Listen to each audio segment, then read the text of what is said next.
You know what I've noticed? We hear a lot about we shouldn't feel shame, that shame is garbage, that guilt is toxic, and I get it. I understand why people say that. Yet, what if I told you that shame isn't the villain in your story?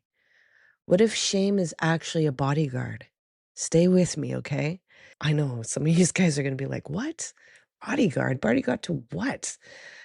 Well, bodyguard to places that you haven't really accessed, some vulnerable, sensitive places. And you see, the thing about shame is it tends to always get wrapped up with negative bias. And that negative bias has a real armament to it. And many of us don't know how to face that. We just think we are that, and we're not that. Yet it can be really difficult to differentiate and recognize that you are not the shame. When I work with people, when I hold space for them to drop into their bodies and really feel what's there, shame shows up a lot and it's fierce. It's like a pit bull just guarding its property. It's protective.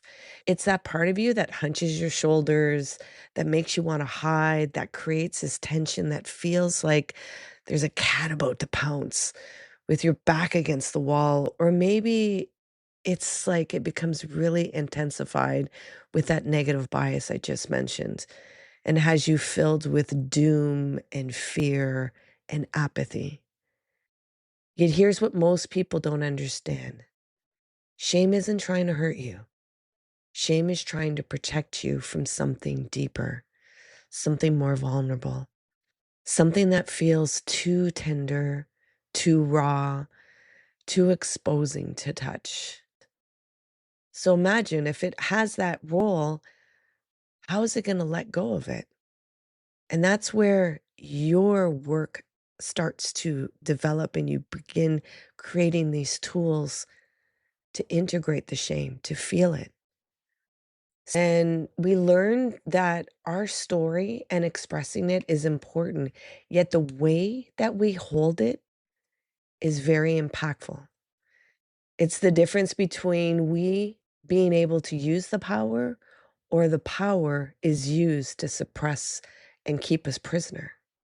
See, our stories can contort us, it can distort us, even make us ill if we keep holding on to that narrative and not allow it to evolve and be expressed. Know where we ruminate and we keep talking about the same story over and over again.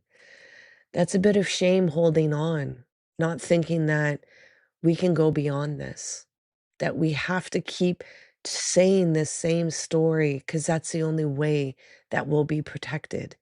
To go out into the unknown and gather more lived experience and open our hearts feels too much like a threat. It feels safer to just loop in the narrative of the story. And that's where shame grows its power. And that's the thing about shame. When we hold it, when we let that bodyguard keep everyone away, that story gets stronger. The shame gets heavier. Our bodies get tighter. Being tense and tight, that feels like safety to our nervous system, yet it's not freedom. And many of you know that. I'm sure when you're hearing about shame, there might be some narratives or stories or even some physical sensations that are coming up in your body. And if they are, I ask you to pause for a minute and access that sensation. And wherever it is, place your hand on it. Invite it in. Invite it to be witnessed, to be seen. Hold that sensation and let it know it's protected and it can release the narrative. It can really allow itself to be expressed now. You know what I've noticed is that shame has such a bad rap. It's said that it's garbage. Guilt is said that it's toxic. And I get why people say that because protective mechanisms are really challenging to engage with. Yet, what if I told you that shame isn't the villain? It's a bodyguard. Yeah, it's a bodyguard for something that's even more sensitive and vulnerable. And many of us don't know how to interact with that. Because a lot of times when shame comes up, there is a shutdown. There's a feeling that whatever the negative bias and the intrusive thoughts are saying, that that's what your identity is, that the circumstances are who you are. And that's not true. So it's recognizing and allowing there to be a space of listening, of curiosity, of gentleness, of asking some questions to that shame, of really asking it, what are you trying to hide? Like, see shame as this kind of bodyguard and it's at the door and it's there to guard that door. Yet behind that door is this little version of you. Yet it won't let you get to that little version until it feels that there's safety, that that little version will be listened to, that that little version can express itself before it gets shut down. Because usually shame came in as a protective because there was something that was painful that happened, or there was a narration of some big emotions that came up and there wasn't the ability to process. So shame came in to do its duty to help protect you from that pain.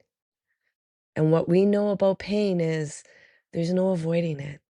You can delay it, you can numb it, you can run from it, yet it doesn't go away. Because once you return back into your body, it comes back and knocks at the door and says, hello, I'm still here. I'm still needing some processing. And many of us are like, fuck, no, I don't want this. Yet when you can start doing that work of integration and processing, that's where the freedom lies. So shame shows up in different ways for people. It can tightness, it can have hunched shoulders, it can have apathy, a frozen state, it can be anger, defensiveness. It shows up differently for each individual in the biology and whatever narrative was constructed in that experience. So while you're listening to this shame, I'll asking you to be curious of where does it show up in your body? And if it's showing up right now, I'll ask you to bring your hand to it and just place your hand and hold it. I know that's uncomfortable. A lot of things are going to come up, or maybe nothing will come up. However, I'm just going to ask you to be with that and invite it to communicate. Tell it that it's safe to express. Tell it that you're here to witness and you're not going to abandon yourself, that you will be here with all of you. And let that shame express itself a little more and melt down its armament so that what's underneath and behind it can now communicate with you. I did this during a podcast last night, and because the person had willingness, there was a significant integration. There were tears, there were ahas, there was exhilaration, and most of all, there was connection with all of them. That they weren't only stuck up in their head trying to analyze the shame, that they actually allowed it to surrender and reveal what it has been protecting. And when we get into those moments, they are significantly vulnerable, and our nervous system doesn't like it. It's going to run and find the home in the chaos, the predictability, the uncomfortableness. Yet, if we can allow ourselves to just give a little more space for the things that are in the shadows so that it can come to the light of our awareness, and that those splintered parts of ourselves can come back into a wholeness with a W, so that we hold the whole of our story, not just the great parts or the parts that feel okay, and that we shun away the parts that feel so uncomfortable that we want to shed and hide ourselves from. Wow, that went on. Yet guess what? Your body keeps all of it. It's storing all of it. So you can't hide from it. You can try to. You can use a lot of things to numb, and sometimes it's needed because there's the overwhelm. However, when you can hold your whole story, that's where you can start making conscious choices of action and create the story that you want to be in and create that radical compassion for yourself. And you know what happens? Your awareness starts to evolve. And then you start coming out of your story and you start seeing for other people what their story looks like and what they may not see about themselves. So when shame comes up for yourself and there's possibly negative bias that gets wrapped into it, just I would ask that if you can, be curious, be gentle, and ask it, what are you really trying to hide from me? Because I'm willing to face and integrate all of me. So thank you for being here. Thank you for doing this inner work. So this has been the Lift Oneself podcast, and I'm your host, Nat Nat. And if you found anything of value in this podcast, I ask you to share it. It may be the medicine that somebody is waiting for. Please like, subscribe, and share. Help build this community. I appreciate you. Please remember to be kind and gentle with yourself.